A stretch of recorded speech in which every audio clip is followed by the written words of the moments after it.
안녕하세요. 저는 서울대학교 의과대학 가정의학과 전문의 정수민입니다.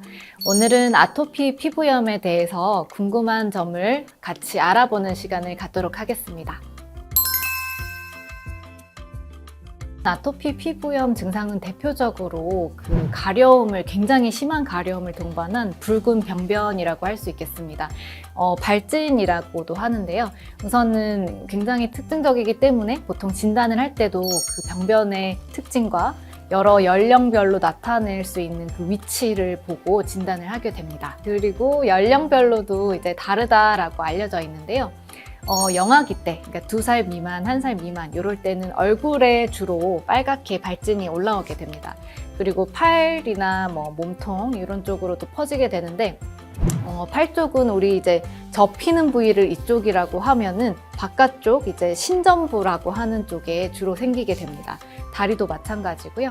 그 다음에 이제 크면서 영아기 이후에 소아기, 성인기가 되면서는 오히려 반대로 접히는 부위에 그런 발진이 특징적으로 나타난다라고 알려져 있습니다. 아토피 피부염 자체가 굉장히 만성적인 경과를 띠고 이제 그 병 자체가 워낙에 좋아졌다, 나빠졌다 이렇게 하는 경과를 보이기 때문에 이러한 특징을 보일 경우에는 아토피 피부염을 충분히 의심해 볼 수 있겠습니다.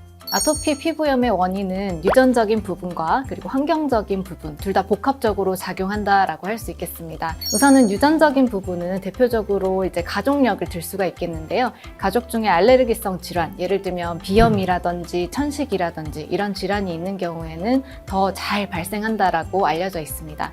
특히나 부모님 중에 한 분이 아토피 피부염이나 이런 알레르기 질환이 있다면 자녀들은 한 50%에서 그 아토피 피부염을 앓을 수 있다라고 알려져 있습니다. 또한 환경적인 요인에는 여러 가지가 포함될 수가 있는데 첫 번째로는 최근에 이슈가 되는 미세먼지라든지 아니면 스트레스, 정신적인 스트레스 혹은 신체적인 스트레스 모두 포함이 되겠습니다.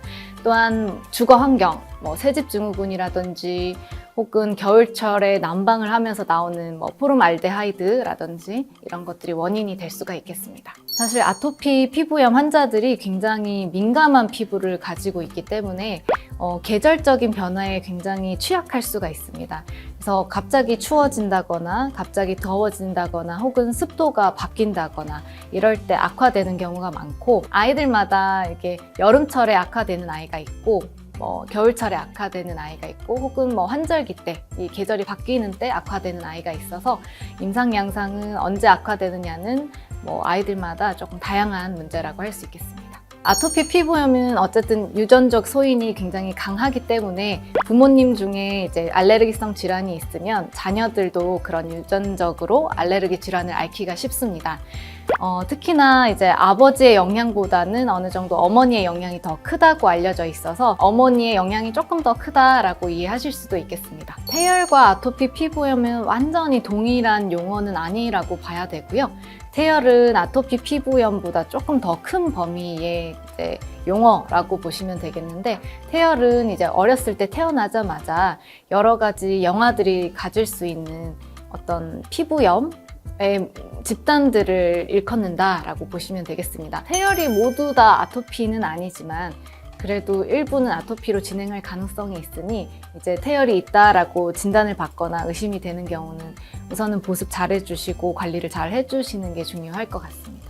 예를 들면은 모유 수유를 했던 아이에서 아토피 피부염의 발생 확률이 훨씬 적었다라는 연구도 있었고 특별히 모유 수유를 한 경우와 분유를 먹은 경우 차이가 없었다 라는 경우도 있었습니다.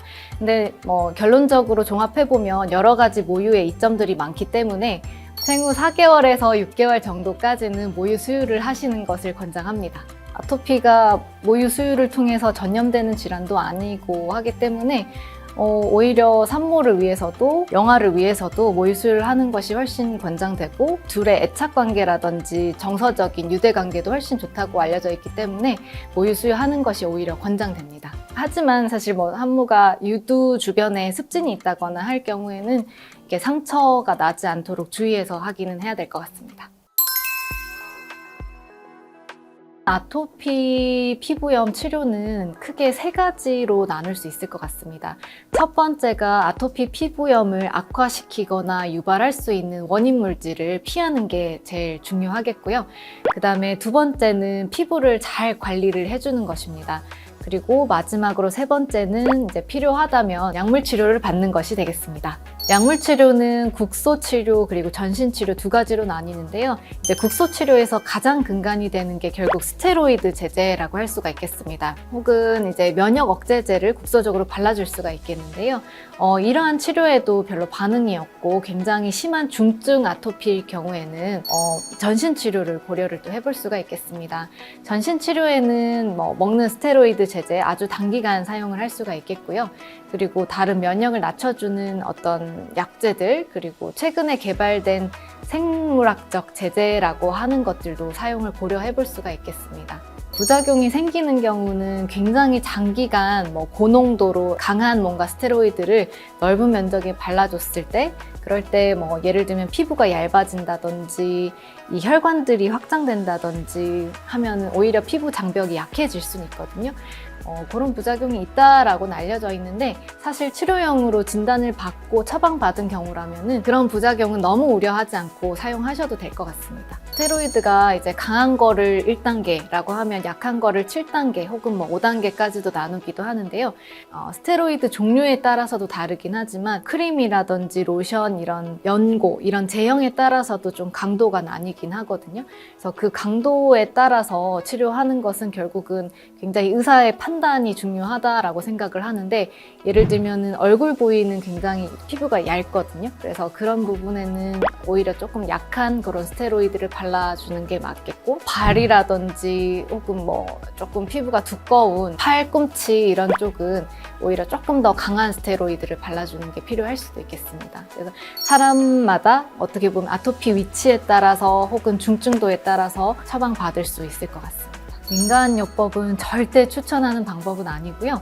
어떻게 보면은 이 아토피 피부염이라는 게 너무 이제 긴 경과를 보이기 때문에 이제 부모님들이나 아이들이 많이 지치는 부분이 있어요. 그러다 보니까 민간 부분에도 한번 의존하게 되고, 약간 심리적으로 힘들 때 이 방법이 좀 나을까 이렇게도 고민하는 경우가 있는데, 사실은 그게 이제 근거가 없는 치료가 대부분이기 때문에 오히려 그런 치료를 받다가 또 적절한 치료 시기를 놓칠 가능성이 있습니다. 그래서 그런 경우는 병만 더 악화시킬 수 있을 가능성이 있고, 또 간혹 가다가 이 민간 치료를 해서 이제 정말 도움이 됐다라고 생각을 하시는 경우도 있는데, 그 경우는 오히려 이 아토피 경과가 워낙에 병 그 자체가 좋아질 수도 있고 이제 나빠질 수도 있는 거라서, 그 민간요법을 했을 때 마침 그게 병이 좋아졌던 그 시기와 좀 맞물렸다 이렇게 이해하시는 게 더 맞을 것 같습니다.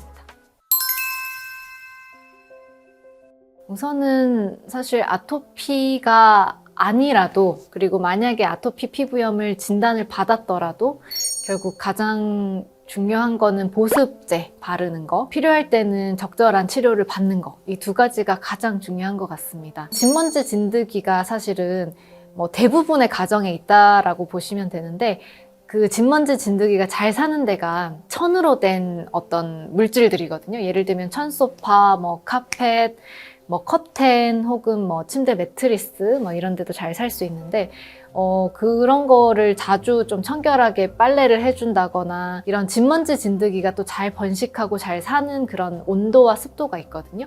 너무 따뜻하고 습한 환경에서는 더 잘 번식할 수 있기 때문에 그런 환경 조절해주는 거, 그리고 청소를 자주 해주는 거, 빨래 자주 해주는 거, 그게 오히려 더 이렇게 비용적인 측면이라든지 효과적인 측면에서도 더 좋을 것 같습니다. 아토피 피부염이 있다라고 하면은 이제 목욕 혹은 이제 샤워도 가능한데, 샤워나 목욕을 개인 선호에 맞게, 상황에 맞게 하루에 1회 정도는 꼭 하는 게 좋다라고 합니다. 그 이유는 이제 몸에 있는 여러 가지 유해인자들, 아토피 피부염인 환자들은 이 피부 장벽이 많이 약해져 있기 때문에 유해인자들이 잘 침투하기가 쉽거든요.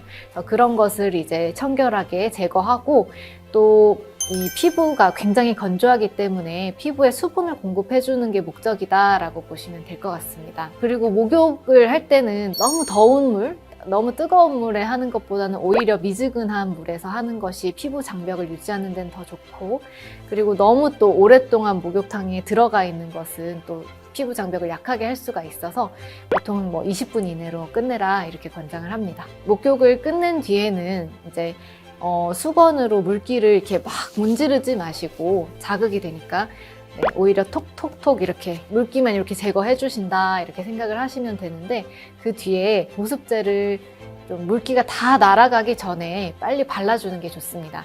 보통은 3분 이내에 로션이라든지 크림을 좀 발라주는 게 좋다라고 알려져 있습니다. 병원에서 이제 처방받는 뭐 예를 들면 아토베리어라든지 이런 제품들도 있긴 한데, 그런 제품들이라든지 이런 기성의 그냥 시중에 파는 이런 보습제가 사실 큰 차이가 있는 건 아니고 기본적으로 우리 피부 장벽과 굉장히 유사한 그런 성분으로 만들어져 있거든요.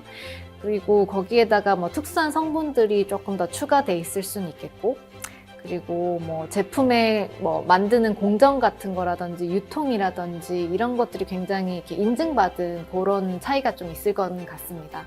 그래서 그런 차이지 꼭 이 병원에서 처방받은 것만 써야 된다, 이게 훨씬 우월하다는 건 아니라서 본인이 맞는 어떤 보습제를 어쨌든 구하기 쉽고 가격도 괜찮은 그런 거를 좀 찾는 게 중요할 것 같습니다. 아토피에서 이제 땀이라든지 이런 게 굉장히 유발인자가 될 수는 있어서 너무 땀을 많이 흘리고 혹은 정말 땀을 내려고 일부러 막 땀복이라고 해가지고 그런 걸 입고 운동하는 거는 별로 권장하는 방법은 아니고요. 적당한 이런 유산소 운동은 필요하다라고 할 수 있겠습니다. 무조건 음식을 다 뭐 제한해야 된다 이런 말은 옳지는 않습니다.